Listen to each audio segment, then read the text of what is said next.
A Republican congressman is pushing back against the Trump administration's college compact deal that they're trying to force universities to sign, even calling it Orwellian in a public tiff with Stephen Miller.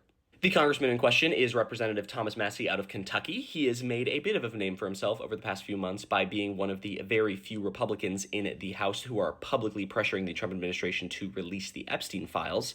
But he is also an alumni of MIT, and he celebrated the university's decision to not join the federal compact, forcing universities to, change what they're saying. And that led him to get into a little public tiff with Stephen Miller. Here is Massey's statement right here. He says, "Congrats to my alma mater for turning down a bribe to let the executive branch dictate what happens on its campus."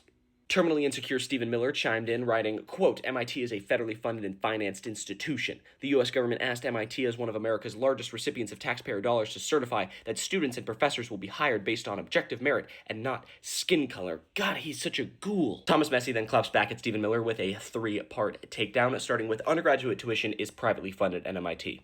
Point 1. Part 2, I trust MIT more than any party at the White House to know which 18-year-olds can solve differential equations. I love just the subtle jab at the White House being a bunch of incompetent morons. Good stuff, Massie. And then finally, Fed's policing speech on campuses is Orwellian.